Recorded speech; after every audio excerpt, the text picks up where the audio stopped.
예, 소개 감사드립니다.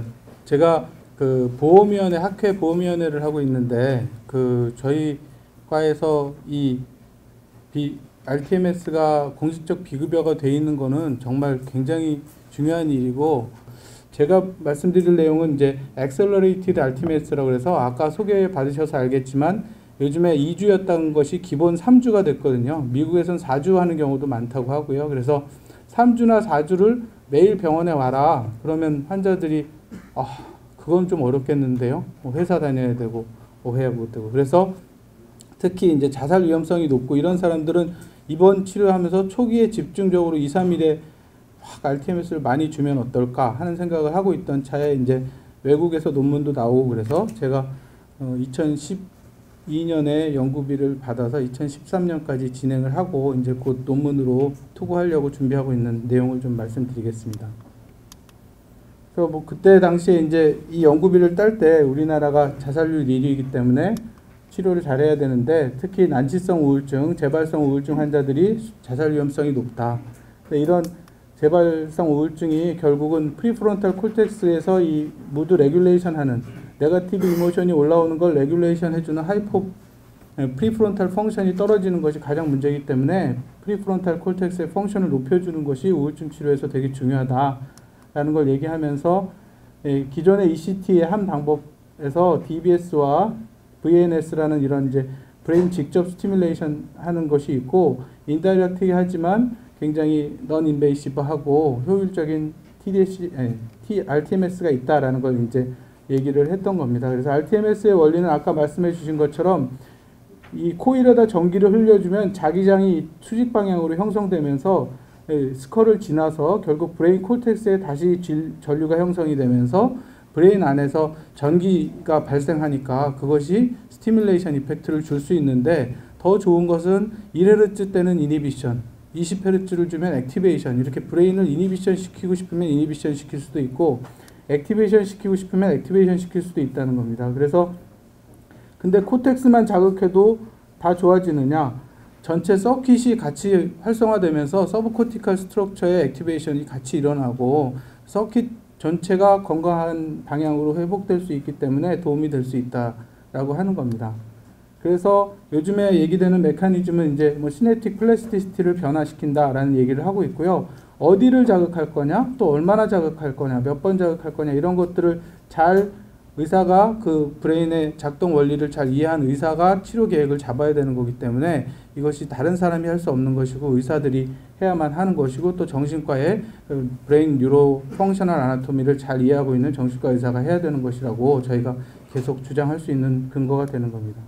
그래서 지금 연구들은 이 메타 어널리시스를 해보면 여기가 중간점이고 이쪽이 가짜 치료와 이쪽이 진짜 치료라고 봤을 때 진짜 치료 쪽으로 상당히 많이 기울어져 있는 치료 효과를 보여주고 있거든요. 그래서 메타 어널리시스 결과에서 이렇게 치료 효과가 좋다는 것이 이제 시간이 가고 자료가 쌓일수록 점점 에비던스는 좋아지고 있습니다. 그래서 실제로 이 조지라는 분이 최정호 교수님이 연수 갔다 온 그 미국에서 RTMS를 제일 액티브하게 열심히 하시는 분인데 이분이 최근에 작년에 쓴 논문에는 항우울제 먹어도 한 35%에서 40%만 좋아지고 있고 완치가 되는 사람 이 정도밖에 안 되기 때문에 TMS를 통한 추가 치료가 필요한데 과연 TMS 3주 준 게 얼마나 오래 가겠느냐 이런 걸 이제 한번 확인해 봤더니 TMS로 레미션이 된 환자의 60%가 3개월 지난 뒤에도 레미션을 잘 유지하고 있더라. 그러니까 항우울제를 쓰다가 안 들어서 RTMS를 했던 아니면 RTMS만 한 사람이든 간에 그러한 그 다음 치료를 유지하면 결국은 그 레미션이 잘 유지될 수 있다라는 것을 증명해 준 부분이라고 할 수 있겠습니다. 근데 지금 말씀드린 것처럼 컨벤셔널 RTMS는 3주 동안 일주일에 5번 와야 되기 때문에 이것이 가장 이제 환자들의 액세서빌리티를 떨어뜨리는 측면이거든요. 그리고 트리트먼트 옵션도 너무 다양해서 어떤 게 골드 스탠다드라고 딱 얘기할 수 없는 상황이긴 합니다. 물론 지금 미국에서 가장 많이 쓰고 있는 아까 말씀하신 레프트 프리프론탈 콜텍스를 래피드 패스트 헤르츠로 스티뮬레이션 하는 것이 가장 효과적이라고는 알려져 있습니다. 그래서 이게 이제 그 데일리 하는 걸 이제 정말로 그 미국의 전역에서 여러 군데서 해갖고 199명의 환자들을 해서 아까 말씀해 주셨던 것처럼 120%로 10Hz 4초 동안 26초 쉬고 75트레인을 해서 한 번 세션에 하여튼 3,000번의 자극이 들어가게 이렇게 해서 3주를 하는 연구를 했습니다. 그랬더니 90%가 끝까지 갔고 실제 치료한 군은 86%. 이 쉐임 트리트먼트라는 게 약물 치료로 치면 이제 플라시보 트라이얼인데요. 이쪽은 가짜 치료는 90%, 진짜 치료가 86%가 끝까지 연구에 참여했다고 합니다.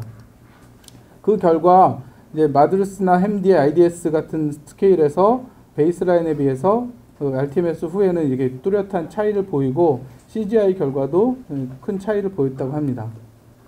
근데 그 다음에 이제 제가 인용하고 아이디어를 이제 확실히 잡았던 연구는 이 연구인데요. 홀사이머라는 사람도 이 조지랑 함께 굉장히 많이 미국에서 연구를 하고 있는데 이분은 오픈 라벨로 해서 시작을 했습니다. 14명의 우울증 환자에게 100% 모터 스레시홀드로 해서 10Hz 한 번에 5초, 25초 쉬면서 20트레인. 그래서 한 하루에 1000번밖에 안 줬는데 한 세션에요. 이제 이 연구팀의 그 가장 독특한 점은 이틀 동안에 15번 세션을 한 겁니다. 그러니까 15일치 할 거를 이틀에 해버렸어요. 그래서 첫날 5세션 하고 둘째 날 10세션을 했습니다. 그래서 한 세션당 1000번이 들어가기 때문에 아까 말씀하셨던 요즘에 36,000번 이런 거에 비해서는 15,000번으로 상당히 적게 했는데 아무래도 이틀 동안에 15번을 해야 되니까 많이 하기는 좀 겁이 났던 건 아닌가 하는 생각도 좀 드는데요. 전체적인 토탈 스티뮬레이션 강도는 좀 약했지만 어쨌든 이틀 만에 이 전체 3주 치료 과정을 끝내버렸기 때문에 이것이 주목을 받았던 연구입니다. 그래서 3일 치료가 끝났을 때 우울 불안 척도, 주관적인 보고 척도 모두 다 떨어졌고요.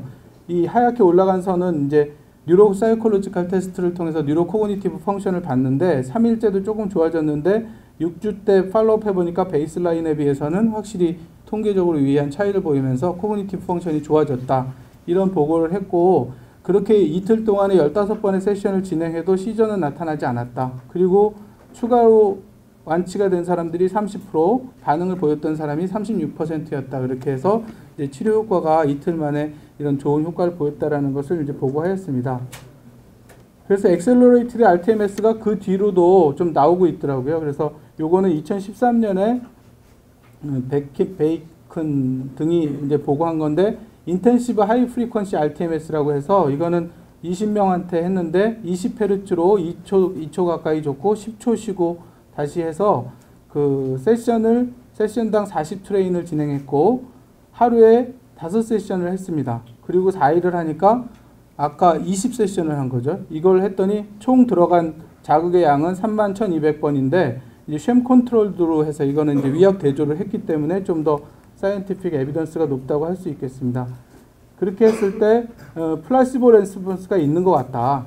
쉔 트리트먼트에서도 효과가 있긴 했는데 그 현재 에피소드가 짧으면 짧을수록 효과가 좋고 그 다음에 과거에 ECT를 했을 때 반응이 안 좋았던 사람들은 결과가 안 좋을 가능성이 있겠더라 이런 보고를 했습니다. 그래서 요즘에 이제 엑셀러레이티드 RTMS들이 굉장히 있는데 이것도 물론 전체적으로 보면 베이스라인 1주 뒤, 2주 뒤 봤을 때 계속 치료 효과가 좋은 그런 결과를 보였습니다. 이게 쉔이고 이게 액티브인데 이분들은 그러니까 액티브도 좋아지긴 했는데 쉔도 좋아졌기 때문에 확실하게 이게 트리트먼트 이펙트인지 모르겠다라는 걸 이제 좀 봐야 되겠죠. 그 다음에 조지 아까 그 가장 많이 하고 있다는 그 그룹이 2014년 올해 보고한 내용입니다.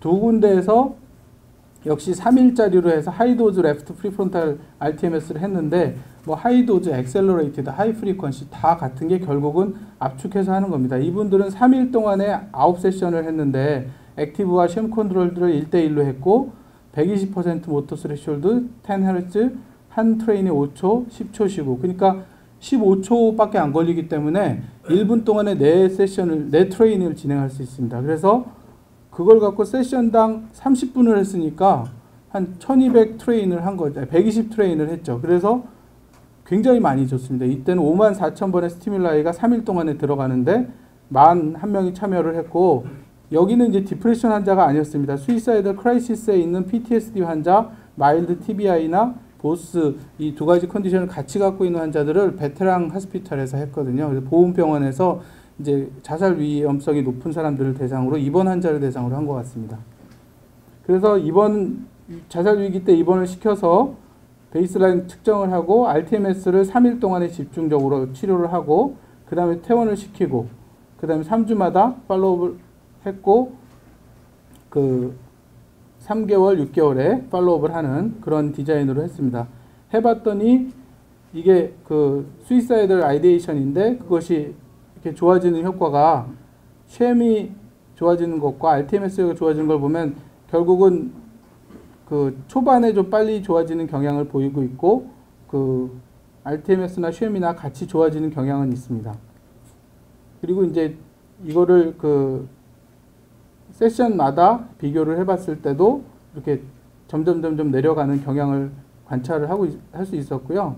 그다음에 이제 직접 본인이 스스로 봤을 때 효과가 있느냐, 이걸 비주얼 아날로그 스케일이라고 그러는데 환자가 그냥 자에다 대고 측정을 하는 거죠. 그렇게 해봤을 때가 쉐임은 큰 차이가 없는데 액티브 트리트먼트 그룹이 확실하게 바스 스코어가 떨어지는 것을 이제 봤습니다. 그래서 결국 그 조지 그룹에서는 셀프 리포트한 거랑 글로벌 임프레션은 좋아진다라는 걸 확인을 했고요. 그리고 이제 각각의 그 자세한 측정에서는 비슷하게 좋아지는 경향을 보였습니다. 그래서 저희는 지금 어떤 디자인으로 했었냐면 우울증 환자를 모아서 이제 기존에 3주 하는 치료를 그대로 하는 걸 20명을 하고 엑셀러레이티드 환자를 한 20명을 하려고 했는데 지금 현재까지 모인 데이터는 양쪽에 10명씩 모았습니다. 그래서 그 3일째 만에 이쪽은 끝나기 때문에 중간에서 한번 측정을 같이 해봐야 될 것 같아서 3일째를 했고 3주, 6주 이렇게 해서 증상평가를 했습니다. 디프레시브 심텀은 요즘에 메디케이션 트라이얼에서 가장 많이 쓰고 있는 IDS를 사용을 했고요. 앵자이티랑 수이사이달 아이디에이션, 애드버스 이펙트 이런 것들을 봤고 뉴로코그니티브 펑션을 처음에는 측정하려고 디자인을 했다가 이거는 컴퓨터로 하는 그 전산화 인지 기능 검사를 했는데 너무 릴라이빌리티가 떨어져서 이 데이터는 저희가 빼고 아마 퍼블리시를 해야 될 것 같습니다. 피험자를 선택한 것은 이렇게 20세 이상 70세 이하에서 MDD인데 최근에 2주 동안에 항우울제를 안정적인 용량으로 변화시키지 않고 복용 중인데 마드르스 점수가 22점 이상인 사람들, 그러니까 우울증이 아직도 충분히 좋아지지 않은 사람들을 대상으로 했고요. 시저가 있었다거나 아니면 ECT를 받았다거나 다른 사이코틱 심텀이 있는 경우들, 이런 경우들을 제외를 했고 실제 치료할 때도 이제 뇌 안에 그 에리즘 클립이 있다던가 이런 금속 물질을 수술이나 어떤 뭐 사고로 갖고 있는 사람들은 특히 가장 주의해야 될 부분이기 때문에 이 부분은 임상 연구가 아니라 실제 치료에서도 꼭 고려하셔야 될 부분입니다. 그래서 뇌 안에 금속 물질이 들어있는지를 히스토리 테이킹 때 꼭 하시는 것이 중요할 것 같습니다. 그래서 컨벤셔널 RTMS하고 엑셀러레이티드 RTMS의 트리트먼트 강도는 똑같습니다. 110% 모터 스레숄드로 10Hz 5초 줬고 25초 쉬었습니다. 그리고 30분을 하니까 60 트레인이 돼서 하루에 한 세션에 3000 펄스가 들어갔고요. 이거를 하루에 한 번씩 해서 3주간 하는 것이 컨벤셔널이라면 하루에 5세션을 해서 3일에 끝내는 것, 그러니까 일주일에 할 것을 하루에 끝내는 걸로 해서 디자인을 해서 3일 동안에 엑셀러레이티드 RTMS 디자인을 했습니다. 이 회사 장비를 이용했고요. 진단과 비지 스케줄은 이렇게 잡았고 스케일과 통계 분석은 이렇게 진행을 했습니다. 이거를 하려니까 우리나라도 이제 임상 연구를 하면 이런 크리스라는 곳에 등록을 하거나 미국의 클리니컬 트라이얼 사이트에 등록을 해야 돼서 등록을 하러 들어갔더니 식약처에 또 승인을 받아야 된다고 그래요. 그래서 연구비는 2011년 12월인가 받았는데 식약처 승인을 1월 달에 들어간 게 6월이나 돼야 나왔습니다. 그래서 이 과정에서 리메드가 좀 도와주셨고요. 그래서 승인을 받고 이제 연구를 모으다 보니까 환자가 많이 모이지 않고 그래서 강남 세브란스와 한림대학교에서 20명을 했는데 저희가 18명, 한림대에서 2명을 등록해줘서 17명이 완료됐고 중도 탈락이 3명이 있었습니다. 2명은 3주 치료는 마쳤는데 팔로우업 로스가 된 분이었고 1명은 이상 반응 때문에 머리가 너무 아프고 못하겠다 해서 20명 중에 1명이 엑셀러레이티드 RTMS 그룹에서 드롭아웃이 됐었습니다. 그래서 남자 2, 여자 8의 비율로 똑같이 맞췄고요. 나이도 대충 맞았고 교육 학력도 맞았습니다. 그리고 증상 평가도 초반에는 큰 차이 없이 비슷하게 맞췄습니다. 그래서 이제 처음에 그 셀프 리포트로 하는 우울증상 평가 점수인데요. 이걸 보면 14점에서 11.6점으로 떨어지고 있고 컨벤셔널도 16에서 14, 13으로 떨어져서 그룹 안에서의 변화는 치료 효과는 두 군 모두에서 유의했고 그룹 간의 차이가 있는지는 유의하지 않았습니다. 그룹 간의 차이 유의하지 않았고 그 그룹 간에서 좋아지는 그 시간적인 차이도 유의하지는 않았습니다. 그래서 각각이 좋아지는데 엑셀러레이트 RTMS 그룹이 조금 더 빨리 좋아지는 경향이 있어 보이긴 하는데 그림상으로는 통계적으로는 유의한 차이는 아니었습니다. 그 다음에 이제 임상가가 평가한 점수에서도 똑같이 군 안에서는 차이가 났었고 군 간에는 차이가 없었습니다. 그래서 초반에 이렇게 좋아지고 그 기존의 컨벤셔널 RTMS 그룹도 좋아지는 결과를 보였습니다. 앵자이티 점수 결과도 앵자이티가 조금 차이가 났었는데 이거는 뭐 솔직히 왜 이렇게 차이 나는지는 저도 아직 충분히 생각을 못 해봤는데 위드인 그룹 안에서 좋아지고 그 비트윈 그룹의 차이는 없는데 이 인터랙션이 있다는 거는 엑셀러레이티드 그룹이 훨씬 더 빨리 좋아지고 컨벤셔널 그룹은 치료 끝에 좋아지는 이런 경향을 보여서 앵자이티가 왜 이렇게 되는지는 저도 잘 모르겠습니다. 수이사이드 아이디에이션이 사실은 제일 좀 관심이 있었고 이게 확 좋아지면 좋을 거다. 자살 환자 한 3일 만에 환자들의 자살 사고가 좋아지면 ECT 대용으로 충분히 쓸 수 있지 않을까 해서 이 점수의 변화를 가장 기대했는데 그 위딘 그룹 안에서 뭐 의미 있는 차이가 좀 나타나긴 했는데 이걸 보시면 컨벤셔널은 이렇게 계속 비슷하게 떨어지고요. 네, 엑셀러레이티도 그 떨어지는 속도가 비슷해서 이 군간의 차이는 없었습니다. 그리고 CGI 시비어리티에 있어서도 네, 군 내에서의 차이가 유의했습니다. 그리고 인터랙션도 좀 있었고요. 그래서 전체적으로 보면 약간 엑셀러레이티드 RTMS가 빨리 좋아지는 경향이 있어 보이긴 하는데 이게 이제 통계적으로 약간의 차이를 보이고 있고 N수를 좀 더 늘려봐야 될 것 같은 그런 생각입니다. 임프루브먼트 측면에서도 비슷한 결과로 보여서 그룹 안에서 빨리 좋아졌다는 것을 확인할 수 있었습니다. 부작용 측면인데요. 부작용은 이제 요즘에 얼마나 자주 부작용이 발생했느냐, 얼마나 심하게 발생했느냐, 그것이 생활에 얼마나 지장을 줬느냐 이런 측면을 평가하는 프리퀀시 인텐시티 버든이라는 걸로 측정하는 게 있는데 이걸로 해봤을 때 두 군 사이에 뭐 특별한 군 간의 차이도 없었고 시간에 따른 차이도 없었고 요 치료 기간 사이의 차이도 없어서 비교적 세이프티나 애드버스 이벤트는 톨러러블한 그런 결과로 말씀드릴 수 있을 것 같습니다. 부작용을 보시면 헤드에이크가 가장 흔했고요. 근데 이게 스캘프를 자극하니까 스캘프 쪽으로 머슬 마이알지아도 있는 것 같고 다양하게 이제 헤드에이크 여러 가지를 보고는 했지만 마일드하고 톨러러블하고 트랜지언트 했기 때문에 이것 때문에 치료를 중단한 경우는 아까 말씀드린 한 케이스밖에 없었고요. 노지아는 세컨더리 모스트 커먼 사이드 이펙트인데 역시 굉장히 드문 사람들이었고 거의 없었습니다. 그 밖에 인솜니아나 액티베이션 이제 특이한 경우는 인크리즈드 섹슈얼 드라이브라고 해서 성욕이 더 올라갔다 뭐 이런 부작용을 호소하는 분들도 있었습니다.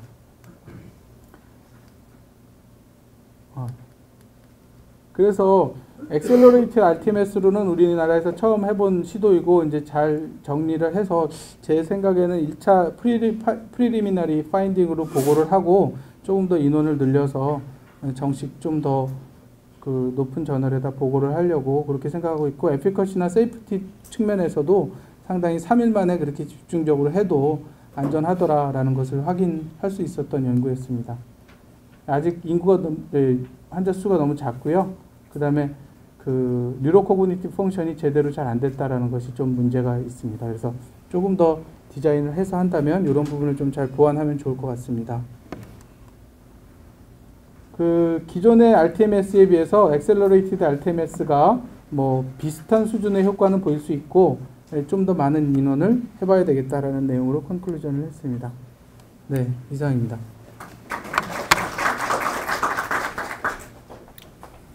네, 이따가 디스커션을 시간을 따로 갖긴 하겠는데 한 분만 혹시 궁금하신 거 있으신거나 하시면 네, 우리 서우준 교수님 질문. 잘 들었고요. 엑셀러레이션을 하는 경우에 이제 시간이 하루에 2시간 반 정도 이상 걸리는 거예요.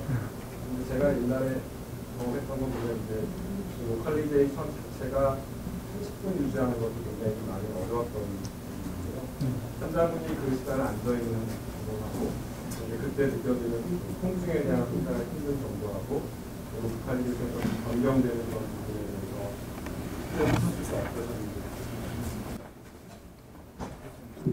네, 굉장히 중요한 부분을 질문해 주신 게 맞고요. 사실 환자가 안 움직여야 되고 머리가 고정돼 있어야 되는데 아까 해보시는 시범 본 걸 보시면 알겠지만 지금 이 기계의 가장 큰 문제점이 머리가 움직이는 거에 대해서 컨트롤할 수 없다는 부분이거든요. 그래서 환자가 머리를 움직이지 않도록 하는 저의 그냥 나름대로의 노하우는 고개를 돌리게 해서 왼쪽을 자극하니까 아예 이렇게 누워 있으라고 그러고 여기를 베개에다 그냥 등에다 의자 등에다 확실히 붙이고 있으라고 그러고 그 위에다 얹어줘서 최대한 이게 떨어지지 않게 이제 인턴이 보거나 1년차 선생님이 보도록 그렇게 해서 이제 저희는 했는데 30분씩 5세션이니까 2시간 반인데요. 실제로는 5시간이 걸립니다.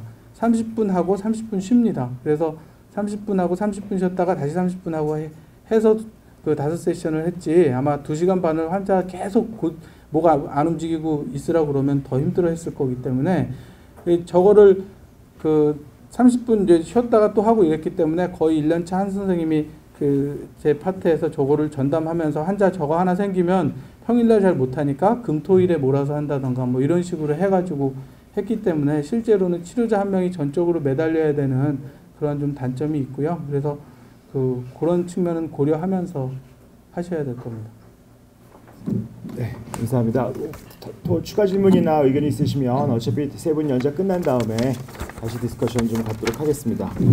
두 번째 연자 소개해드리도록 하겠습니다. 두 번째는 사실 TMS가 이제 디프레션 프로퍼에서 뭔가 정신과 질환의 다른 여러 가지 영역으로 확대되고 있는데 그 중에 중요한 부분이 사실은 가능성도 있고 그다음에 다른 치료가 참 어려운 통증 부분입니다. 그래서 실제로 어떤 TMS 적응증을 통증 환자에게 적용할 수 있을 것인가 하는 것에 대해서 하드로기대 김태석 교수님께서 발표해 주시겠습니다. 김 교수님은 하드로기대 졸업하시고 지금 서울성모병원 부교수로 계시고요. 유니버시티 오브 유타 브레인 인스티튜트 연수 갔다 오셨고 주로 이제 정신신체학, 정신종양학, 스트레스 트라우마, 그다음에 병원에서 저희 자문을 많이 보시는데 우리 CRPS라고 하는 어떤 그야말로 통증 이런 환자들 대상으로 어떤 관심을 많이 가지셔서 TMS의 통증에 대해서 연구를 좀 많이 앞으로 또 하신 것도 있어서 밝혀드리도록 하겠습니다.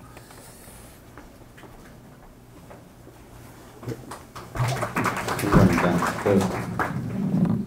갑자기 정신과사 통증이냐고 궁금해하실 수도 있는데 사실 뭐 현실적인 측면에서의 요청 때문에 어쩔 수 없이 관심을 갖다가 더 많은 걸 해줄 게 없을까에 대한 것 때문에 이제 뇌 자극까지 한번 이르게 됐습니다. 이제 저희 병원이 통증 센터로는 제법 또 일이 많이 알려져서 전국적으로도 이렇게 좀 굉장히 극심한 통증 환자들이 많이 몰려옵니다. 그래서 처음에는 그런 분들이 이제 컨설트로 이제 오다 보니까 처음 믿기지가 않았습니다. 사실 거짓말 아니냐, 어떻게 저렇게 아플 수가 있느냐. 그래서 실제로 거의 대부분 얘기를 해보면은 우울하거나 잠 못 자거나 뭐 이런 게 없는 분이 신기할 정도로 계속 그런 어떤 심리적 고통을 많이 호소하셔서 처음에 약물 치료를 하다 보니까 이거는 뭐 조절이 뭐 커티아핀 뭐 이런 게 잠을 잘 목적으로 커티아핀 철벽미에서도 못 잡니다. 이름 어떻게 해야 되나 해가지고 그 다음에 단계가 뇌 자극을 한번 해보자. 그래서 이제 ECT까지는 이제 지금 어느 정도 좀 인트랙터블한 그런 페인을 호소하게 될 경우 ECT 그런 프로토콜 만들어서 지금 진행을 하고 있고요. 그래서 그 다음에 이제 RTMS로 이제 관심을 옮겨서 이제 과연 이쪽 페인 쪽에서 TMS는 어떤 경향이 있는가에 대해서 좀 더 이렇게 편안하게 한번 말씀드리겠습니다. 뭐 아프다는 게 거의 뭐 저희가 항상 환자분한테 질문할 때 어디가 아파서 오셨습니까? 하듯이 아프다는 게 거의 뭐 환자를 상징하는 하나 용어처럼 되어 있는데 실제로 그 아프다는 표현 자체만 가지고 이제 치료하는 페인 메디슨이 나올 수 있을 정도니까 그 영역은 굉장히 무궁무진하다고 볼 수 있겠죠. 실질적으로 뭐 뇌를 어디를 자극하냐 가장 이슈이기 때문에 모터에어리어를 처음에 시도를 했다가 의외로 좋은 반응이 있다 보니까 한동안 모터에어리어를 했는데 또 어떤 경우에 크로닉 페인 환자들은 그런 어떤 통증의 양상이 결국엔 브레인에서 림빅이나 프론탈 코르텍스 쪽으로 이제 같이 인발부가 된다는 걸 알고 난 다음에 노모토 에어리얼 한번 스티뮬레이션 해보자는 상대까지 일단 오게 됐고요. 그리고 제가 개인적으로 관심인 CRPS 관련된 얘기를 좀 드리겠습니다. 통증 치료는 굉장히 다양합니다. 사실은 통증을 호소해서 그게 사실은 대부분 눈으로 밝혀진 통증도 있지만은 기능적인 통증이 워낙 많기 때문에 약 혹은 주사 정도, 통증 클래스도 다 비슷한 얘기하는데 그 정도 물리치료 정도로 완화가 되면 사실은 이런 고생을 할 필요는 사실은 없습니다. 근데 어떤 환자들은 약을 쓰거나 주사를 줘더라도 처음에 반응이 있다 결국에는 반응이 안 오는 쪽으로 계속 오게 되거든요. 그럴 경우에는 이제 별의별 최후에는 방법인 수술까지도 고려할 정도로 뇌수술까지 고려할 정도로 심각한 통증을 호소하는 경우도 있습니다. 굉장히 다양한 통증 치료 방법이 있고요. 처음에 그 통증의 자극에서 전기를 이용해 가지고 국소적으로 전기 자극을 줘본다던가 더 나아가서 도저히 뭐 페인이 조절이 안 될 경우에 뇌를 열어서 에피두랄에 그 일렉트로드를 꽂아서 뇌를 직접 자극하는 수술까지 수술적 치료를 해가지고 결국에는 그 전기적 자극을 줘가 통증 완화시키는 사실 이거를 봤을 때 저희가 좀 생각해볼 때 얼마나 아프면은 뇌의 그 스컬을 열고 일렉트로드를 달고 거기에 전기 자극을 하는 거에 동의를 할까라는 정도까지 한번 생각을 해보시면은 통증 환자들이 생각보다는 굉장히 통증을 바스 스코어 1점을 완화시키기 위해서 엄청나게 받아들이고 있구나를 아마 깨닫게 되실 겁니다. 이런 식으로 하다가 결국에는 그러면 정신과형에서 뇌를 전기 자극을 줄 수 있는 거는 사실 ECT거든요. 그래서 페인이 있던 분들이 ECT를 어떻게 적용해야 하나를 봤더니 생각보다 역사가 굉장히 길었습니다. 거의 50년 전에 최초의 보고가 있었고 그 이후로는 아무래도 이제 ECT의 어떤 이미지나 어떤 그런 거나 그리고 대부분 통증 영역이 아니라 정신과 영역에서 많이 사용했던 그런 경험이 있기 때문에 사실은 서로 이렇게 꽉끼리 교류가 잘 된 상태에서 좀 산발적인 그런 케이스 정도로 계속 보고가 되어 있는데 주로 이렇게 약에 반응이 없는 그런 환자들을 주로 했죠. 그래서 뭐 통증을 많이 호소하는데 뭐 얘기해 보니까 뭐 멜랑콜릭이나 사이코틱 피처 같이 있더라. 그러면은 그때 한번 ECT를 해보고 이런 경우를 해서 이렇게 했더니 좋더라 하는 그런 보고들이 계속 있어 왔고요.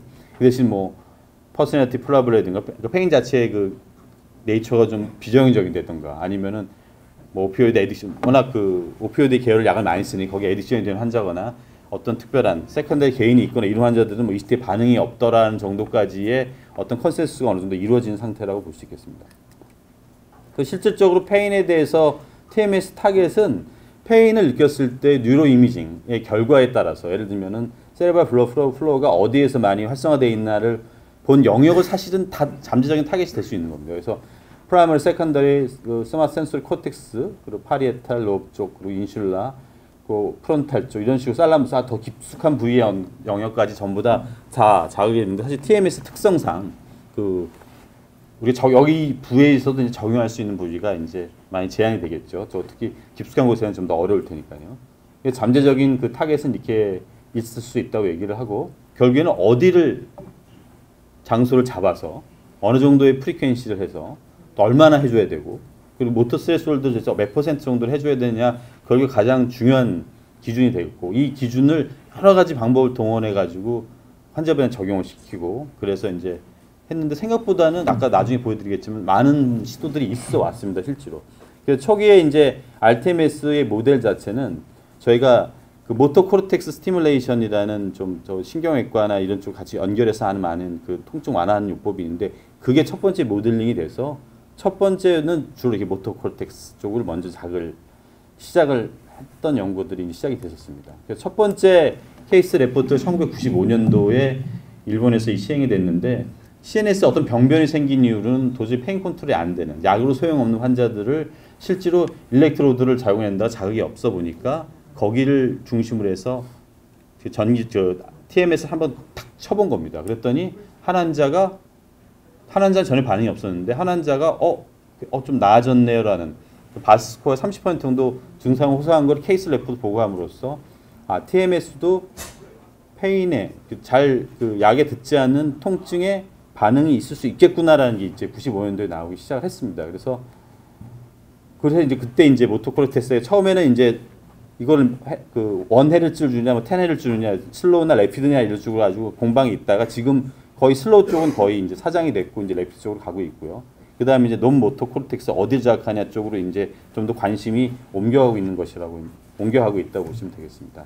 초기의 스티뮬레이션 트라이얼은 사실은 조금 연구 같은 연구는 2002년도 이제 지나면서 나오기 시작을 했는데 이분 아마 독일 분을 제가 알고 있습니다. 그러니까 페인 자체가 이분은 12명 환자를 대상했는데 다 뭐 다릅니다. 뭐 그냥 저희가 뭐 파이브럼 아이알지아라든가 어떤 뭐 뉴로패시 페인 중에서 트리저미럴 뉴랄지아 이렇게 딱 어떻게 딱 데파인된 게 아니라 어쨌든 계속 통증을 호소를 6개월 이상 통증을 호소를 했는데 약의 반응이 없는 사람들을 그냥 크로닉 페인 페이션트라고 해가지고 12명이 시도를 했죠. 그래서 조금 하이 프리퀀시로 해가지고 이런 80 모터 스트레스홀드 그리고 이제 이런 디자인을 해가지고 컨트롤 액티브하게 먼저 주고 난 다음에 그 다음에 단계는 이제 쉔 스티뮬레이션을 줘가지고 서로 비교를 해봤더니 이 중에서 반은 안할 그 진통 효과가 있었다.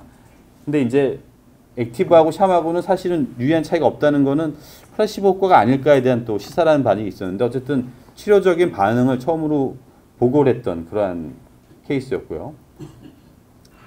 그 다음에 이제 사람들이 관심들이 그러면은 그래서 한동안 그 M1 그러니까 모터 코르텍스에 대한 트라이얼이 나중에 보시면 알겠지만 굉장히 많은 시도가 되어 왔습니다. 근데 그러다가 일부 그룹에서는 크로닉 페인 환자는 결국에는 림빅과 프론탈 코르텍스로 인발과 되면서 이모셔널 컴포넌트가 개입이 되고 그러면서 이제 크로닉이 좀 더 강화되는 그런 양상으로 갈 텐데 결국에는 모터 코르텍스 이외에 다른 영역도 한번 자극을 해보자는 그 의견들이 나오기 시작을 해서 그래서 이제 프론탈 로브 쪽이라든가 파리에탈 로브 쪽으로 자극을 주기 시작을 했습니다.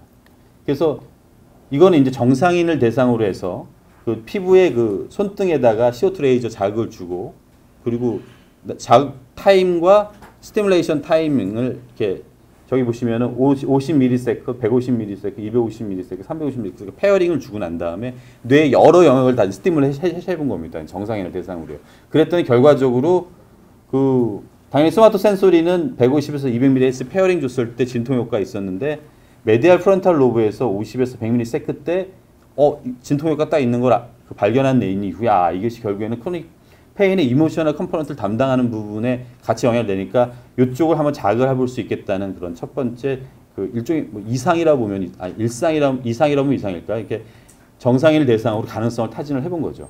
그래서 이렇게 해서 프론탈 로브에 대해서 관심을 갖기 시작을 했고 또 하나는 이거는 이제 역시 마찬가지로 두 명의 케이스를 했는데 이분은 이제 여기 보시면 다음 페이지 보면 알겠지만은 이게 여기저기 다 그냥 다 돌아다니면서 다 때려본 겁니다. 여러 가지 강도를 줘가지고 그랬더니 파리에탈 로브 쪽이 반응이 좋다라는 이런 결과를 보여줘서 파리에탈 로브도 우리 관심을 가져야 된다 해가지고 결국에는 파리에탈 로브까지도 이제 관심의 대상을 넓힌 거죠. 그래서 그 생각보다는 논모터 에어리어에 좀 더 제대로 된 스터디는 2009년도에 이제 발표가 처음 됐는데 이거는 다행히도 좀 군도 이제 치료가 반응이 약한 이제 파이브로마이알지아 군을 이렇게 대상으로 했습니다. 그래서 잘 치료가 반응이었고 크로닉 페인에 속하는 정도의 환자였는데 사실은 시도 자체는 괜찮았다고 생각하는 게 사실 류마티스 내과나 페인 클리닉에서는 파이브로마이알지아를 그쪽 질환으로 생각하지만 사실은 이거는 저희과 질환 같기도 하는 부분이 굉장히 많거든요. 실제로 이렇게 컨설팅하다 보면은 진단적인 오버래핑도 굉장히 많기 때문에 그래서 여기서는 프리프론탈 코텍스 자극하면 뭔가 있겠구나라고 했더니 실질적으로 꽤 좋은 환자분들이 꽤 많은 환자분들이 이렇게 예를 들면은 하이 프리퀀시 때 좋은 반응이 있다는 걸 이제 발견을 해냈죠. 로우 프리퀀시 때는 별로 이렇게 반응이 차이가 없다고 얘기했다가 그래서 두 번째 했던 연구에서는 이렇게 좋은 결과가 나왔습니다. 그래서 프론탈 로브도 가능성이 있구나 이렇게 생각을 하는 거죠. 그래서 그 이후 첫 번째 케이스 레포트가 난 이후로 이렇게 꽤 많은 페인을 대상으로 한 알테네티브 연구가 이거와 이렇게 총 2014년도에 영이라는 사람이 이제 그 리뷰 논문에서 여태까지 이 정도의 많은 논문을 발표했고 여기 보시면은 타겟을 보시면 대부분 저기 에만 이게 다 모토 코르텍스 굉장히 많이 했죠. 초반에 모토 코르텍스 자극에 굉장히 좀 반응성이 어느 정도 있었기 때문에 계속 그런 트라이얼을 시도를 했고 좀 가보시면 알겠지만 조금씩 이게 이제 다른 영역에도 이제 여기 보시면은 프론탈 코르텍스, 프론탈 프리프론탈 이렇게 좀 프리프론탈 이렇게 좀 앞쪽으로 좀 관심을 갖게 돼서 했죠. 사실 이 패러다임의 전환은 정신과센터도 많은 걸 시사하는 바가 있는데 사실은 RTMS 기계를 가지고 M1 쪽 모토코르텍스를 정신과사가 자극한다 그러면은 조금 갸우뚱하실 가능성이 있거든요. 사실은 이거는 뭐 예를 들면은 그런 패러다임을 탄다 그러면 뭐 페인 클리닉에서 RTMS 배워서 우리가 하지 뭐 내지는 뭐 신경과에서 우리가 한번 해보지 이게 될 수 있는 건데 이 프리프론탈로 넘어왔다는 그 가능성이 넘어왔다는 거는 정신과 의사들도 개입할 수 있는 좀 논리적으로 개입할 수 있는 여지가 있다는 그런 패러다임 변화가 있다는 거기 때문에 좀 더 의미 있는 어떤 시도라고 생각을 합니다. 그래서 지금 현재 그 가장 치료하기 어렵다고 하는 뉴로패틱 페인의 RTM에서 메타 어널리시스까지 나와 있는 정도인데 거기에서는 기본적으로 센트럴 오리진의 뉴로패틱 페인에는 좀 더 효과가 있는 것 같더라. 그리고 그 프리퀀시는 한 10 정도까지 가져야 되지 이상 그 정도 가져야 되지 않겠느냐까지. 물론 20Hz를 시도를 해볼 수 있는 그런 가능성도 있겠지만은 로우 프리퀀시보다는 하이 프리퀀시가 훨씬 더 반응이 있더라. 그래서 단독으로 시도하는 것보다는 여러 번 시도하는 것이 있다 정도까지는 결론이 일단은 나온 상태입니다. 메타어널리시스 결과가 나온 상태입니다. 그래서 제 개인적으로 이제 저희 병원에서 워낙 CRPS 환자 풀이 많아서 그리고 제가 개인적으로 보는 외래에서 보는 환자가 월 한 50명 정도 됩니다. 그래서 그 환자들이 이제 올 때마다 사람을 굉장히 의사를 힘들게 하는데요. 그래서 이분들을 대상으로 한번 어떻게든 한번 해보자 해가지고 제가 이제 관심을 갖기 시작을 했죠. 여러분들 CRPS라는 경우를 직접 보신 분이 계신가요? 아니면은 뭐 TV에서나 보지만은 스쳐가는 바람에도 통증을 느낀다는 분인데 그 표현 자체가 굉장히 화려하지만은 사실 믿기는 굉장히 어렵습니다.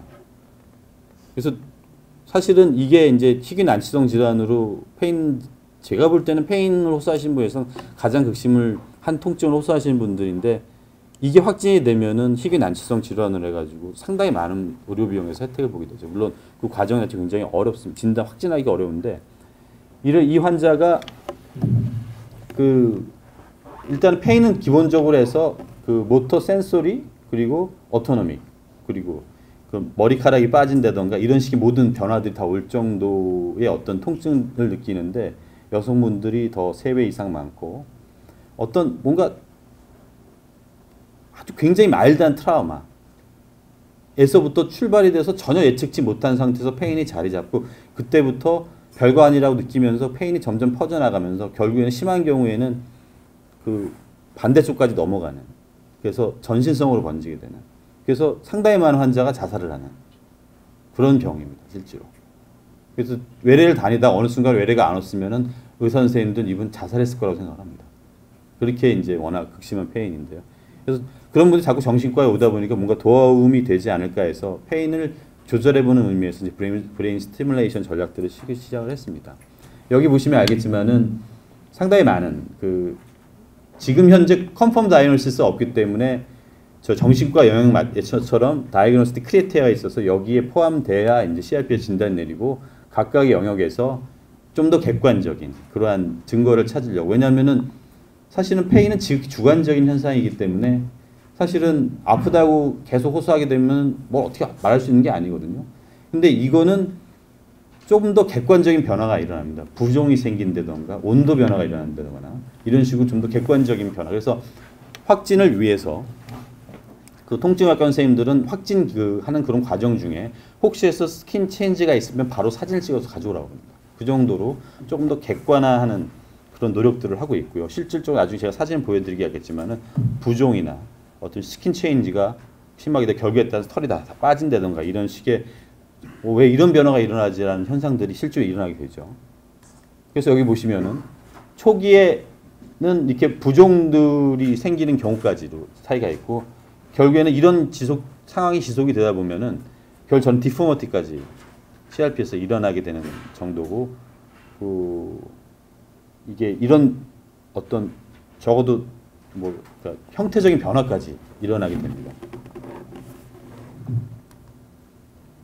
그래서 실질적으로 통증외과에서 말하는 CRPS의 치료는 확실한 치료는 없고 결국엔 통증 완화가 가장 현실적인 목표인데 저는 하도 힘들어하고 난치성 환자를 보니까 넌 CRPS 치료가 안 되는 줄 알았습니다. 근데 막상 3개월 이내에 빨 캐치가 돼가지고 치료를 시작하게 되면은 약물과 주사 치료만 가지고도 30% 40%가 생활할 수 있을 정도의 호전이 가능하다고 합니다. 그리고 실제로 그런 환자 제가 통증학과 직접 가서 인터뷰를 해봤더니 통증을 이해할 만한 수준을 느끼긴 하지만 뭐 일을 못한다든가 이런 건 아니더라고요. 그래서 아 이게 좀 다르게 봐야 되겠구나 그때 제가 알았죠. 그리고 실질적으로 처음엔 약물 치료와 신경 차단술, 뭐 예를 들면 약물 이런 거는 약 주사를 이용한 신경 차를 먼저 시도를 해보고 거기가 이제 반응이 적다 보면은 척수 자극기에서 척수 쪽에 이제 자극기를 달아서 계속 자극을 줘가지고 통증 완화시키는 방법을 시도를 합니다. 그리고 이쯤 되다 이 정도까지 이르게 되게 되면 대부분 잠을 못 자게 되고 왜냐하면 통증 자극 때문에 잠이 안 오거든요. 그래서 우울증 같은 게 생기기 때문에 정신과합증이 대부분 오게 되고 그래서 문제는 이렇게 되는데 이쯤 되기 시작하면 약도 안 듣고 주사도 안 듣고 척수 자극기도 실패를 할 수가 있습니다. 척수 자극기가 많은 분들이 무슨 마치 그 구세주인 마냥 그 CRPS 때문에 기다리는데 실제로 성공 가능성은 30%입니다. 비용은 한 500만 원 정도 되는데 그것도 처음에는 이제는 CRPS 진단 확진받은 보험까지 이제 되기 시작했습니다. 작년 말부터. 그래서 다행히로 이제 조금 환자들 시도를 할 수 있는데 실제로 30%밖에 성공 통증에 의미 있는 호전이 됩니다. 그래서 나머지 환자분들이 결국에는 이제 제가 통증 환자 볼 때는 거의 제가 홀딩하는 그런 느낌이죠. 뭐 쉽게 말하면 뭐라고 죽지 않도록 홀딩한다고 그럴까요? 그런 식의 느낌으로 계속 요새 진료를 하고 있는데 그래서 이제 이런 자극치료를 시작을 했습니다. 그래서 실질적으로 CRPS를 ECT를 시작을 처음에 급하니까 이제 시도를 시작했는데 실제로 1993년도에 보고는 최초로 돼 있지만은 사실은 그 뭐 당연히 적절한 N수를 확보된 연구는 당연히 없고요. 산발적으로 이렇게 몇 년에 한 번씩 케이스만 보고도 두 군데 지금 두 케이스가 좀 있습니다.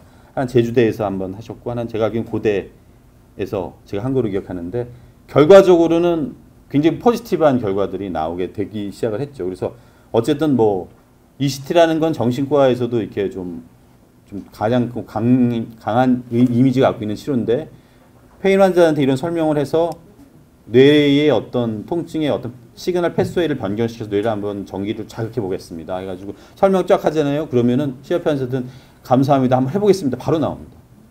그래서 실질적으로 저희 병원에서는 처음엔 저는 케이스 레포트를 목적으로 해서 시리즈 목적으로 해서 3케이스를 시작을 했어요. 작년부터 시작을 해가지고 했는데 그게 입소문이 돌아서 리프렉토리한 그런 환자분들 연락이 오기 시작을 해가지고 이게 환자가 한 명 오게 되면 3주에 4주간 입원을 시켜야 되거든요. 그래서 이제 입원 비용 자기가 다 드릴 테니까 와서 무조건 해기만 해주세요 해가지고 지금은 이제 6명까지 이르게 됐는데 처음엔 8세션으로 일주일에 3번씩 그리고 약 3주 정도 입원 코스를 해가지고 했습니다. 그래서 지금 6명은 이제 다 원하는 대로 됐고 나머지 두 환자는 확실히 암내지아 이 문제가 겁먹어서 중간에 포기되고 하면 이거 그 CRPS 환자들은 너무나 약을 많이 먹기 때문에 결과적으로 이도 많이 부실하거든요.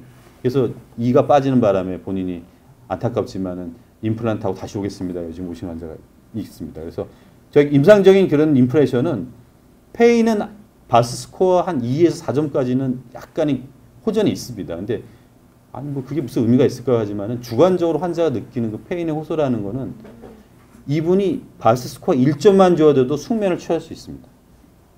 그러니까 이분들 입장에서는 임상적으로는 별거 아닌 것 같아도 그분들 입장에서는 굉장히 대단한 호전이라고 느껴지게 되고 통증은 있어도 그 호전 굉장히 큰 의미의 호전을 파악이 되고 지금 계속 팔로우업을 하고 있는데 기본적으로 약이 줄어가는 환자들이 나오기 시작을 하는 거 보니까 뭔가 의미가 있는 변화들이 있고요.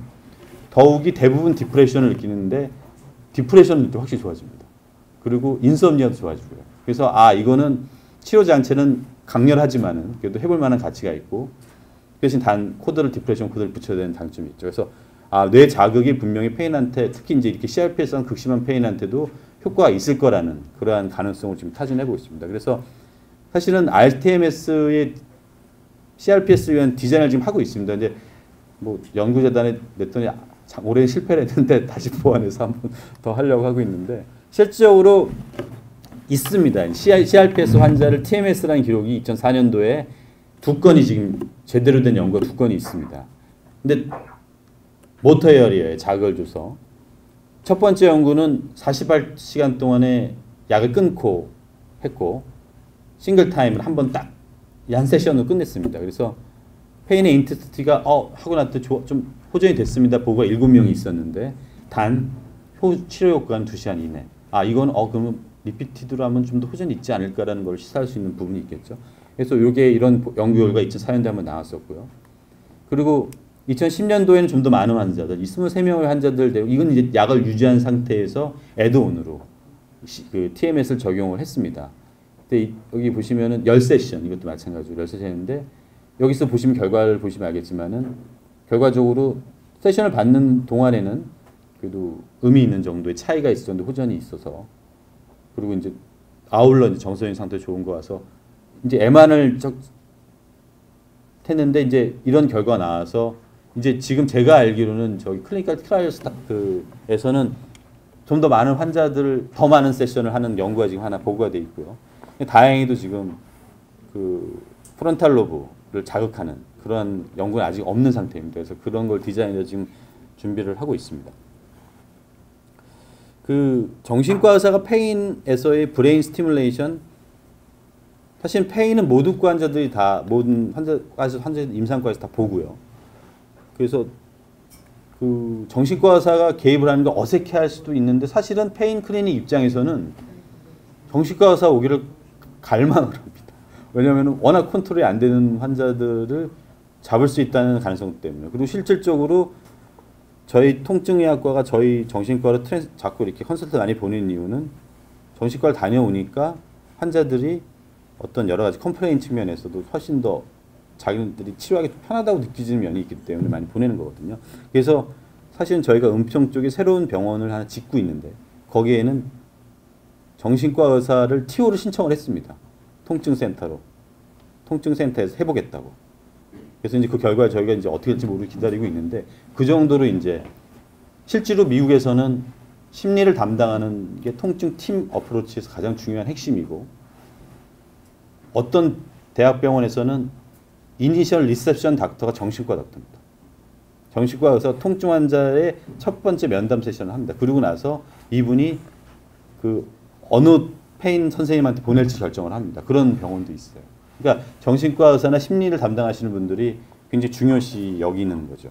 그리고 이런 자극 치료에서 정신과 의사가 왜 유리하냐면은 결국에는 크로닉 페인이 좋아지게 하는 건 단순히 바스 스코어나 페인이 좋아지는 것만 가지고 모든 걸 설명할 수가 없거든요.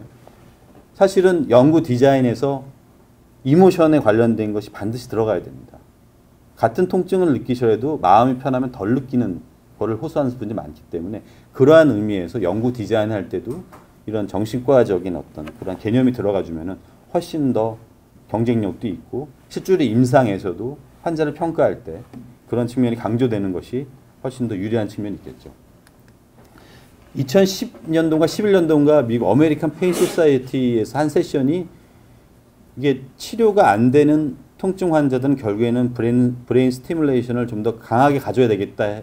그리고 합의를 이끈 이후로 2010년도 이후에는 전 세계적으로 여러 가지 뇌 자극이 페인에 적용이 되기 시작을 했습니다. 사실은 그런 의미에서 아까도 보시면 알겠지만 2010년도 이후에 굉장히 많은 연구 결과들이 나왔습니다. 그래서 지금 현재도 저희 과도 뭐 그런 생각이 어느 정도 하지만은 페인을 담당하시는 그 통증학과 선생님들도 이 치료 저항성 통증 환자의 뇌자극 치료는 일종의 돌파구일 것이다. 이렇게 생각을 할 수 있고요. 정신과형에서 워낙 ECT라든가 RTMS의 경험이 많기 때문에 사실은 이런 측면에서는 충분히 적용해 볼 수 있는 여력이 있습니다. 지금 결과 자체는 좀 디자인이나 이런 측면에서 소보적인 수준이죠. 그만큼 더 훨씬 더 가능성이 이제 많죠. 효과 측면에서는 대부분 의미 있는, 그래서 가능성이 있는 결과들이 계속 보고가 됐으니까 한번 많은 관심을 가졌으면 좋겠고요. TMS 자체가 확실히 비침습적이라는 측면에서 ECT보다 훨씬 저항감이 적습니다. 근데 가장 문제가 아까 저기 석정원 교수님도 말씀하셨지만 이게 너무 병원에 자주 와야 되기 때문에 사실 페인 환자분들이 휠체어 끌고 페인이 심한 분들 휠체어 끌고 오시거든요. 매일 병원에 방문한다? 이런 건 되게 어려운 부분입니다. 그래서 사실은 제 개인적인 욕심은 저는 TMS를 입원을 해서 시킬 지금 그런 디자인을 하고 있는데요. ECT를 3주간 입원할 수 있는 여력이 있다고 그러면 TMS 위해서 3주간 입원이 가능하거든요. 그래서 그런 식으로 한번 디자인을 해보려고 하고요. 그래서 더군다나 이제 어디를 자극을 하고 얼마 만에 자극을 할 것인가. 지금 우울증에서 마찬가지로 패러다임이 조금씩 변하듯이 여기 페인도 마찬가지로 일단은 이제 로우 프리퀀시는 거의 안 하고 있습니다. 하이 프리퀀시 일단 가고요. 아까도 말씀하셨지만은 엑셀레이티드한 방법을 또 적용을 해볼 것이냐에 대한 문제도 한번 여전히 그 아무도 시도를 안 해본 거기 때문에 관심을 가져볼 필요도 있을 것 같고요. 하여튼 저희가 이제 이런 쪽으로 확장이 될 수 있다는 것을 꼭 기억을 해주시면 감사하겠습니다. 이상입니다. 혹시 한 분만 질문 받고 넘어가도록 하겠습니다. 네, 질문. 그 페인인데 네. 모토 코텍스가 어떤 역할을 해서 페인설 큐에 네네. 그런 것이 어떻게 영향하고 또 이 하이 프리퀀시를 왜 하는지 로아 프리퀀시 아니고 그 이론적으로 어떻게 됩니까? 그 제가 저도 어쨌든 그 페인의 뉴 이미징 스터디에서 나온 결과에서부터 출발을 한 것 같습니다. 그래서 모토코르텍 저는 제가 거기까지는 제가 확실히 잘 모르겠는데 모토코르텍스를 자극을 하니까 그 예를 들면은 그 모토코르텍스 중에서 페인을 호소하는 영역 쪽에 모토코르텍스 자극을 하니까 페인이 완화되더라 라는 것들이 시작이 됐습니다. 근데 그게 뭐 처음에는 이미지 스터디에서 그 부분이 활성화되거나 이래가지고 자극을 줘보자 해서 시작을 했다고 제가 알고 있고 비교적 통증에 대한 반응이 있으니까 그 이후로부터 이런 전기 자극, 자기 자극까지 다 이제 이유가 된 거죠. 그래서 그 제가 볼 때는 그 아직은 그 어떤 스티뮬레이션 자극의 전후 관계의 이미징 스터디 변화를 본 연구는 사실 지금 당연히 없습니다. 당연히 없는데 그 로우 프리퀀시에서는 연속적으로 계속 실패했고요. 하이 프리퀀시에서 때 의미 있는 반응이 있으니까 지금은 어떤 지금 경험적으로 지금 하이 프리퀀시를 계속 하고 있는 것 같습니다. 아직 근데 제가 사실은 그 전후 관계의 MRA를 지금 그 아까 말씀드린 찍고 있거든요. 그래서 그런 것들을 통해서 나중에 좀 더 생물학적으로 좀 변화가 왜 이런 변화가 하이 프리퀀시 때 왜 이렇게 좀 더 치료 효과가 있는지에 대한 생물학 근거를 좀 마련을 하려는 지금 시도를 좀 해보고 있습니다. 아직은 뭔가 경험적인 게 더 강한 것 같습니다.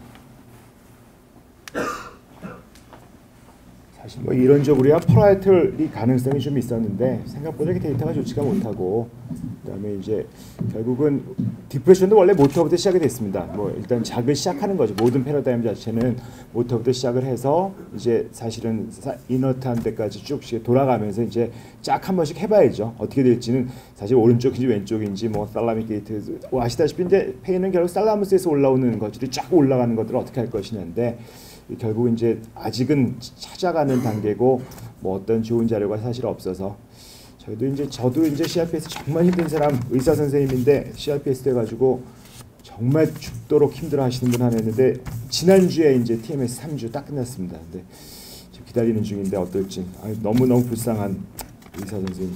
CRPS가 정말 있긴 있는 것 같아요. 보면 멀쩡한 사람이 갑자기 그냥 수술 한번 하고 난 다음에 확 그래가지고 완전히 다 그만두고 그런 분이. 네, 마지막 넘어가도록 하겠습니다. 마지막은 사실은 중도 경영에서 TMS를 어떻게 적용할 수 있을 것인가 하는 것들을 좀 준비를 해봤습니다. 그래서 을지병원의 이재원 교수님께서 진행을 해주실 거고요. 이재원 교수님은 순천향의대 졸업하셨고 현재 이제 강남을지병원의 중독 브레인센터장이십니다. 아산병원에서 정신과 하셨고 공주병원에 계셨고 특이하신 거는 정신과 선생님 중에서 여기는 몇 분, 왜 하여튼 나중에 있지만 어쨌든 카이스트에서 바이오 및 뇌공학 박사를 하셨습니다. 근데 의학 박사처럼 대충 하는 게 아니라 실제로 랩에 가셔서 몇 년 동안 사시면서 열심히 공부하신 정말 정신과 의사 출신의 바이오 뇌공학 박사이십니다. 네, 부탁드리겠습니다.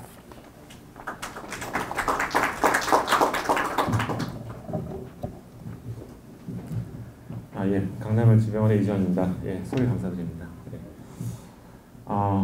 제가 오늘 준비한 내용은 이제 중독에 관련된 내용입니다. 아마 이렇게 임상에 계신 분들 굉장히 관심이 많으실 텐데요. 중독 환자가 요즘 저희 나라에 점점 굉장히 많아지고 있고 또 다양한 유해 환경들이 많아지고 있기 때문에 그 어느 때보다도 관심이 많지 않을까 싶습니다. 그래서 중독에 대해서 그러면 이 TMS가 과연 효과가 있는 건지 이런 것부터 시작해서 그럼 어디를 트리트먼트 타겟으로 잡아야 되는지, 또 거기를 타겟으로 잡으면 왜 좋아지는지, 또 지금까지 어떤 에비던스는 어떤 건지 이런 임상적인 부분에 대해서 궁금하실 것 같아서 그런 내용 위주로 좀 준비를 해봤습니다. 그래서 왜 이런 중독에 관련된 문제, 이제 RTMS를 쓸 수 있느냐를 이야기하려면은 이제 먼저 이 중독이라는 게 어떤 식으로 어떤 바이올로지를 갖고 있는지에 대해서 조금 생각을 해봐야 될 텐데요. 이 리워드 네트워크라고 하는 게 결국 알려지면서 저게 중독과 굉장히 이제 관련이 많은 부위라고 이제 알려지게 되었죠. 이게 도파민과 관련된 결국 이제 패스웨이인데요. 이게 이제 안타깝게도 너무 뇌 안에 들어가 있어요. 뇌 굉장히 깊숙한 곳에. 그래서 저게 조금 피질 쪽에 있는 어떤 스트럭처였으면 TMS가 좀 더 굉장히 유리한 트리트먼트의 어떤 툴로 됐을 가능성도 있는데요. 그래서 안타깝게도 굉장히 딥브레인이고, 그래서 저기를 TMS를 통해서 뭔가 자극을 하고 모듈레이션 한다는 거는 조금 어렵게 생각이 되는 부분이 없지 않아 있습니다. 이게 이제 1953년에 올젠 밀러에 의해서 이 브레인 안에 셀프 스티뮬레이션을 하는, 그러니까 여러 쥐를 실험을 했는데 어떤 쥐가 한번 버튼 누르고 전기 충격을 받더니 그게 너무 좋아가지고 그다음부터 계속 밥도 안 먹고 계속 죽을 때까지 이제 누르는 모습을 보고 이제 알게 된 거고요. 이게 이제 그 스티뮬레이션 됐던 위치가 이 위치라고 이야기를 합니다.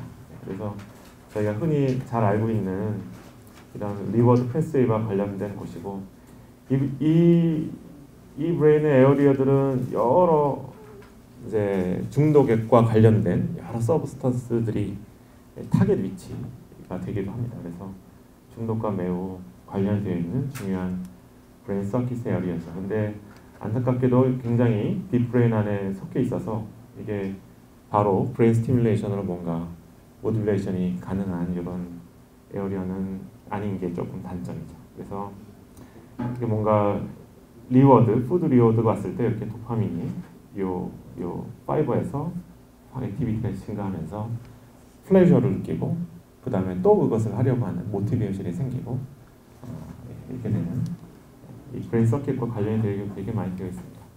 그래서 이 어딕션과 이 도파민 브레인 서킷은 뗄래야 뗄 수가 없는데요. 이렇게 뭔가 노력을 통해서 사실은 도파민 공급을 받아서 플레저를 느껴야 정상적인 건데, 그렇지 않고 어떤 서브스턴스로 대신 저런 비슷한 정도 또는 그 이상 강도의 도파민 리워드를 받게 되면은 그게 이제 중독이 되게 되는 그런 원인이 되겠죠. 근데 이제 최근 들어서 이제 중독에 대한 어떤 패러다임이 조금 바뀌어가고 있습니다. 그래서 최근에 나오고 있는 또 이제 하이포테시스 중에 한 개인데, 리워드 데피션시 신드롬이라는 게 이야기가 많이 나오고 있어요. 그래서 결국 이제 중독의 하이 리스크 그룹들이 결국 속하게 이제 존재하게 되는데, 그 사람들은 도파민 D2 리셉터의 액티비티에 뭔가, 그러니까 왜 보통 이제 리셉터 그러면은 그 리셉터의 수도 이런 어떤 액티비티와 관련이 되어 있을 거고요, 그죠? 또 리셉터가 얼마나 도파민을 잘 붙이는지 어피니티도 관련이 되어 있을 거고, 그죠? 붙고 난 다음에 얼마나 시그널 트랜스덕션이 잘 되는지에 대한 이런 이제 에피커시도 이제 문제가 되어 있을 거고, 어떤 방향의 이상이라고 할지라도 요 이제 어쨌든 도파민 D2 리셉터 액티비티가 이제 그 시그널링이 줄어드는 어떤 상황이 발생을 할수록 이 하이 리스크에 속한다라고 하는 거죠. 그래서 이제 그런 게 요즘 이렇게 리워드 데피션 신드롬, 그래서 이 신드롬에 속하는 질환은 뭐 알코올, 뭐 드러그 어뷰즈 그 이외에도 뭐 스모킹, 오베시티, 뭐 ADHD, 뭐 인터넷 게임, 패솔로지컬 갬블링, 뭐 이런 안티소셜 컨덕, 그래서 이런 것들 전부 다 이 도파민 이런 패스웨이와 관련이 되어 있는 그런 이제 상황이다라고 이야기를 합니다. 그래서 어떻게 놓고 봤을 때는요, 중독만 바라볼 게 아니라요, 이런 부분까지도 사실은 이게 이 브레인 리워드 서킷이 RTMS로 정말 잘 모듈레이션만 된다면 이런 여러 영역까지 우리가 인디케이션을 확 넓힐 수 있는 이런 굉장히 장점이 있는 이런 기술이 되지 않을까 생각이 됩니다. 그래서 그게 결국은 그러면 왜 RTMS를 했을 때 뭔가 중독에 도움이 되는 방향으로 작동을 하느냐에 대해서는 이게 이제 아까도 잠깐 그런 이야기가 나오긴 했지만 RTMS가 결국은 포컬한 브레인 에어리어를 자극하지만 그 자극이 결국 거기서 끝나는 게 아니라요. 그것과 연관되어 있는 여러 브레인 안에 있는 스트럭처들 간에 서로의 어떤 커뮤니케이션이나 이런 거에도 결국 영향을 주게 됩니다. 그래서 계속 리피티티드 된 그런 이제 이 브레인 스티뮬레이션이 나중에 점점 더 좋아지는 결과를 만들어내는 것도 그 포컬한 자극에서 시작이 돼서 이게 퍼지고 다른 브레인 영역 전체에 그런 뉴럴 에피션시를 올리기 때문에 결국 디프레션도 좋아지고 뭐 여러 가지 사이클로기컬 태스크도 좋아지고 이런 결과를 보이게 되어 있겠죠. 그래서 이제 그런 쪽에 좀 초점을 맞춰서 이런 중독이 좋아지는 어떤 기전이나 이런 것들도 생각을 하고 있습니다. 그래서 지금까지 보여드렸던 브레인 서킷 리워드 패스웨이는 이런 보상 동기와 관련된 그것과 이 리워드 네트워크와요. 이 커그니티브 컨트롤 네트워크 요거는 PG에 해당이 되겠죠. 예, 가장 바깥쪽에 있는 전전기업이라든지 이런 것에 관련된 커그니티브 컨트롤 네트워크 사이의 힘의 균형이 결국은 이런 어떤 중독 증상이라든지 여러 가지 증상과 관련이 되어 있을 텐데 이런 게 잘 이퀄리브리엄이 잘 맞은 이런 상태라면은 굉장히 논리적이고 합리적인 이런 목표 지향형의 행동이 나오겠지만 이제 그런 게 깨어져 버렸을 때 보상 회로에 대한 어떤 리워드 서킷에 대한 어떤 욕구나 이런 것들이 데피션시의 상태로 인해서 굉장히 많이 올라가 버렸거나 이게 또 결국은 이 보상 회로의 불만족이 결국은 전두엽을 점점 약화시키는 쪽으로 이제 작용을 하게 됩니다. 결국은 왜냐하면은 전두엽도 도파민이라는 걸 충분히 공급을 받아야지만 그 액티비티 레벨이라든지 이런 것들이 원활하게 작동이 될 수 있기 때문에 그래서 뭐 그렇죠. 이게 뭐 굶는 다이어트가 결국 실패를 하는 게 하루 이틀은 우리가 참을 수 있잖아요. 전두엽 기능이 어느 정도 괜찮을 때는 배고픔을 참을 수 있는 능력이 있지만 이게 시간이 지나면 지날수록 이 도파민이 공급을 받지 못하면은 전두엽이 결국은 그 본능의 그런 힘에 결국은 굴복할 수밖에 없게 되는 거죠. 그래서 굶는 다이어트는 나중에 폭식으로 이어지는 이렇게 되게 되는 걸로 생각하시면 좀 이해가 가실 것 같아요. 그래서 저희의 이제 트리트먼트 타겟이 RTMS로 놓고 봤을 때 이 전두엽 부분을 강화시켜줘서 결국 보상 회로와의 그런 디스이퀄리브리엄 상태를 조금 완화시켜주는 방향으로 RTMS가 작용을 하게 된다면 이런 중독에 있어서도 어떤 뭔가 증상을 완화시켜주는 그런 툴로 사용을 할 수 있게 되는 거라고 볼 수 있겠습니다. 그래서 비슷한 내용이고요.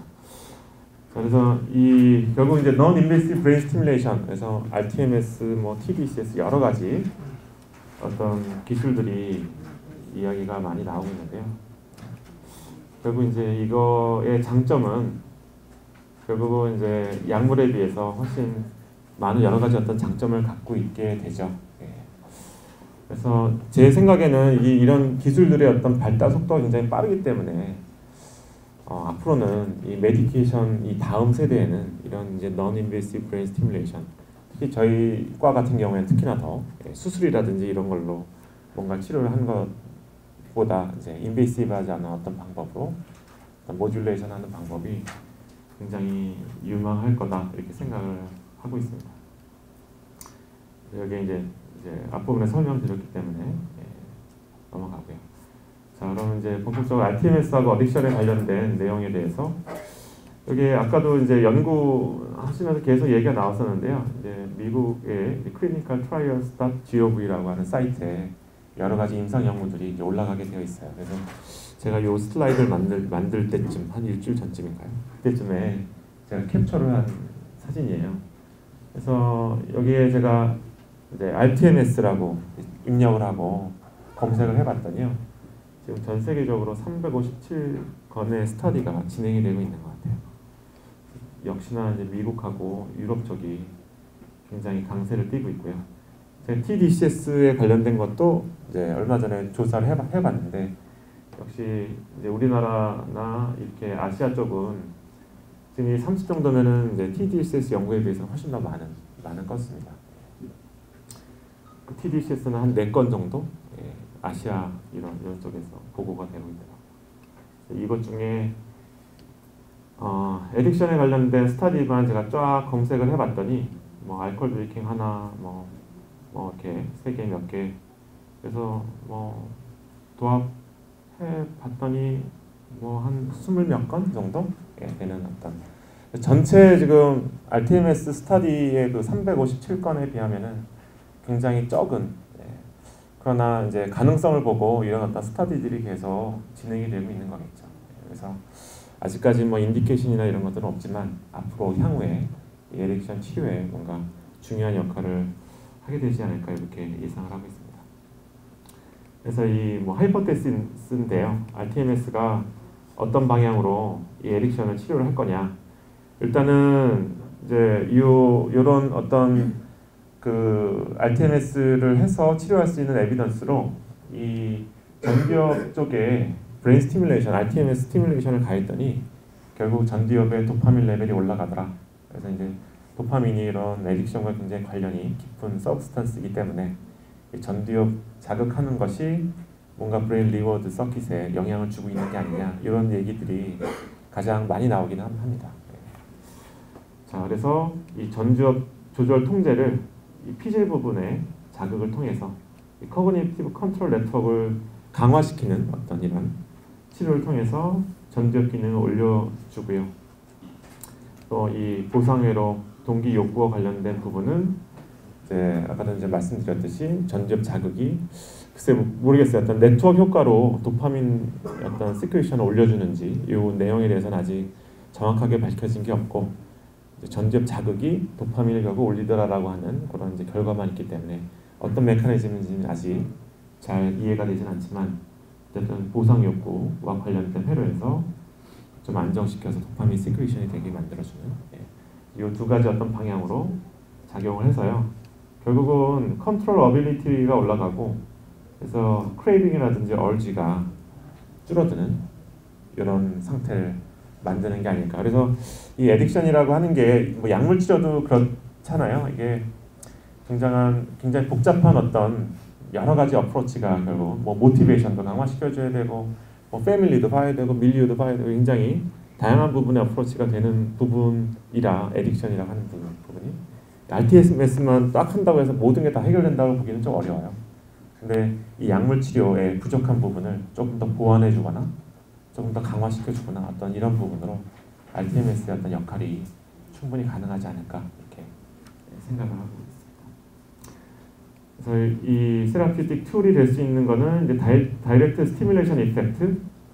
그래서 자극한 위치가 이렇게 액티베이션이 적었다가 확 늘어나는 이런 어떤 효과가 굉장히 이미디어트한 효과로 나타나게 될 거고요. 그 이후에 이제 리피티티브하게 세션을 반복해 나가면서 결국 이제 프롤롱드한 이펙트는 결국 이제 커넥텀이 스티뮬레이션 되는 이펙트가 아니겠느냐. 이제 그 부분 자극이 다른 여러 연결되어 있는 서킷을 이제 활성화시켜줘서 그것들이 결국 좀 딜레이되게 나타나는 그런 전반적인 뇌의 기능이 향상되는 그런 쪽으로 나타나게 되지 않겠느냐 이렇게 생각을 하고 있습니다. 그래서 어딕션에 관련된 연구도 굉장히 많이 나오고 있고요. 그래서 그거에 관련된 연구들을 우리가 이제 표로 이제 한번 요약을 해봤는데요. 스트레스홀드는 뭐 190, 뭐 100, 한 이런 정도 사용되는 게 많이 나오는 것 같고요. 프리퀀시는 하이 프리퀀시가 많습니다. 그래서 10Hz, 20Hz 이렇게. 스티뮬레이션 된 사이트는 아까도 말씀드렸듯이 이제 에딕션의 RTMS 타겟은 전전두엽이 되게 됩니다. 거의 대부분 전전두엽.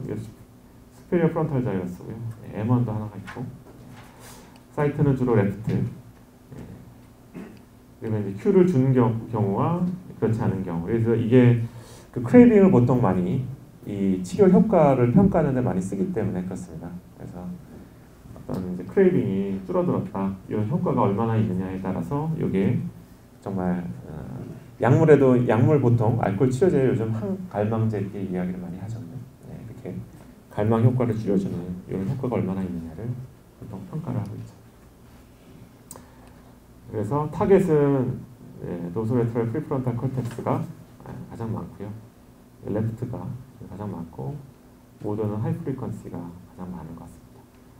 그래서 여기에 이제 이미디어트 이펙트는 크레이빙, 그래서 크레이빙이 굉장히 심해서 올 때 크레이빙을 좀 낮춰줄 수 있는 이런 툴로 RTMS에 전지현지업 자극을 심해볼 수 있고요. 프롤롱드 이펙트는 커그니티브 컨트롤이죠. 이게 결국 지속이 되면서 내가 또 크레이빙이 일어날 수 있는 상황, 내가 술을 마시고 싶은 어떤 상황에서 내 스스로를 조절할 수 있는 능력이 좀 올라가면서 음주의 어떤 프리퀀시가 줄어든다든지 하는 이런 효과가 이제 지속적으로 나타나게 되겠다 이렇게 생각이 됩니다. 그래서 스터디를 하나하나 뭐 따로 하지는 않았고 이렇게 어떤 리뷰 논문이 있어서 거기서 나온 내용들 표를 몇 개를 보여드리겠습니다. 이거는 이제 니코틴 애딕션에 대한 거고요.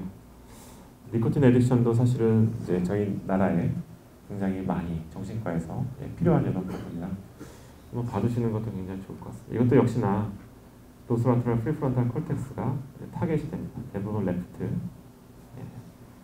그리고 20Hz 하이 프리퀀시로 맨 끝에 것만 1Hz 또는 10Hz 이렇게 썼습니다. 그리고 인텐시티는 모터 스트레스홀드의 90에서 100% 시암 스티뮬레이션을 다 한 스터디고요. 대부분 크레이빙을 어세스했습니다.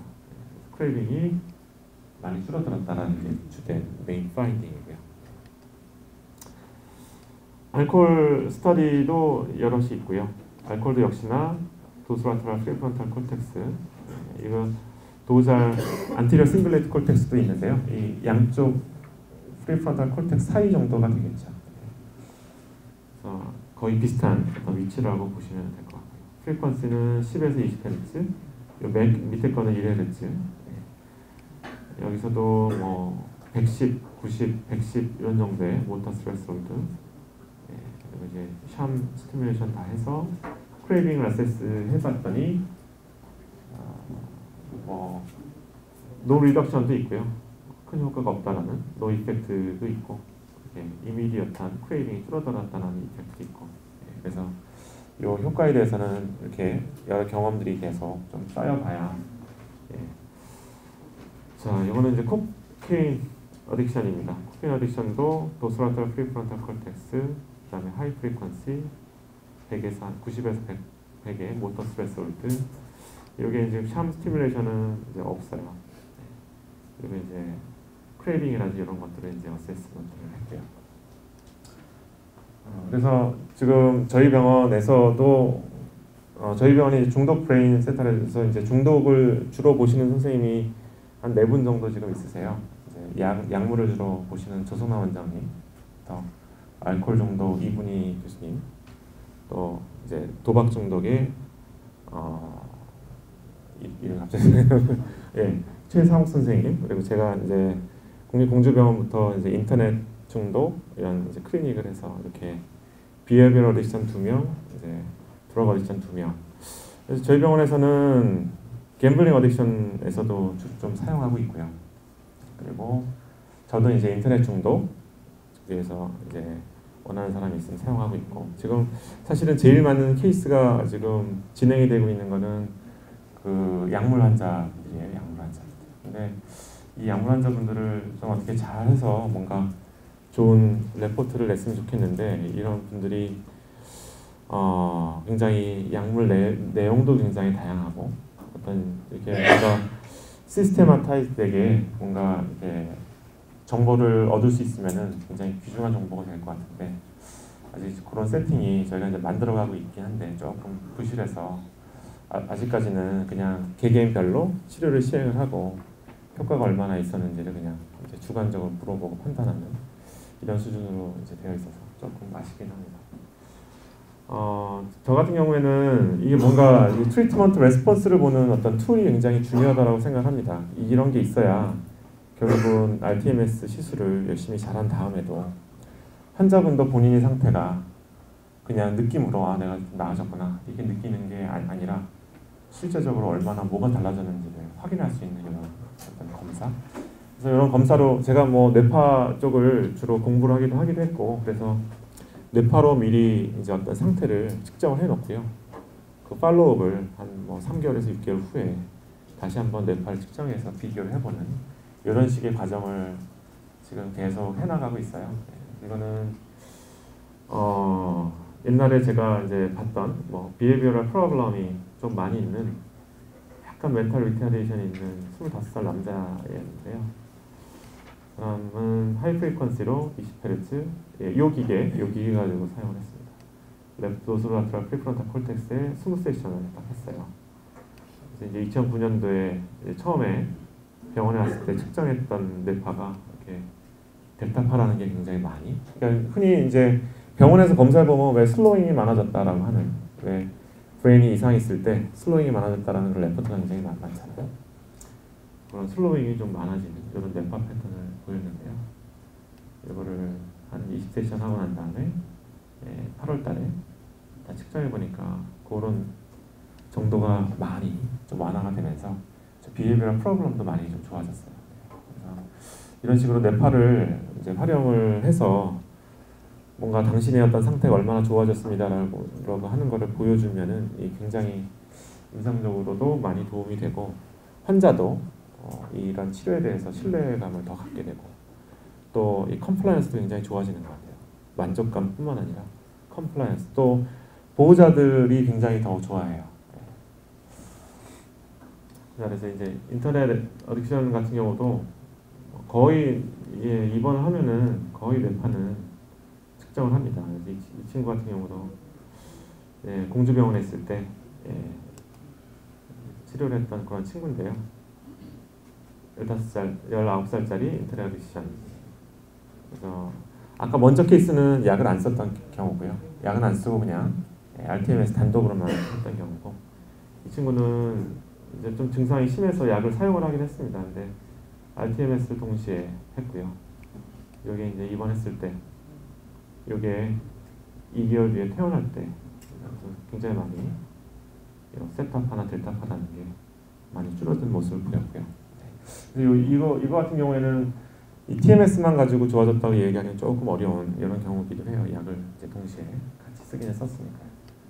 근데 이 친구를 퇴원시켰더니 한 6개월쯤은 열심히 어머니가 와서 약을 사다가 이제 가서 복용을 시키고 괜찮았는데 좀 나아졌다고 생각을 했는지 그 이후에 이제 어머님이 안 오시면서 한 6개월 동안 외래 오지 않더라고요. 그랬더니 이제 그 안에 뭐 이런저런 많은 문제들이 이제 벌어졌더라고요.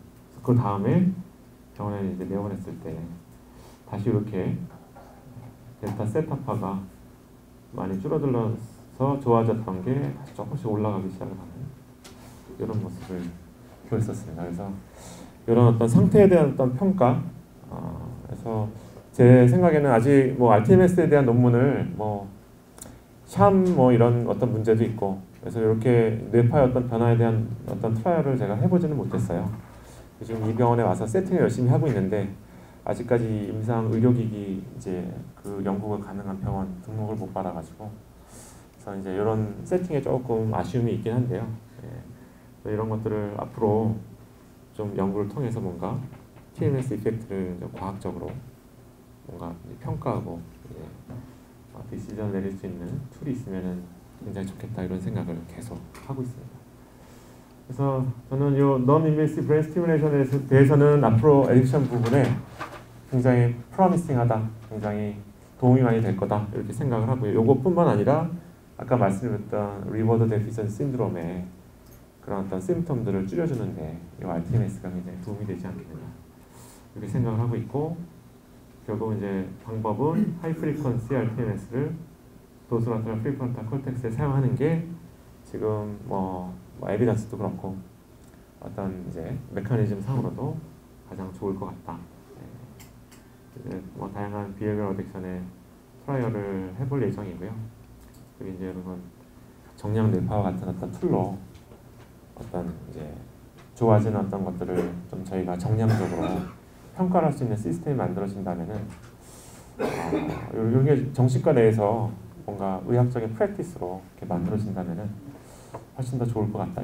이쪽 방향으로 좀 가야 되지 않겠느냐, 이렇게 개인적으로 생각을 합니다. 오늘 제가 준비한 건 여기까지입니다. 감사합니다.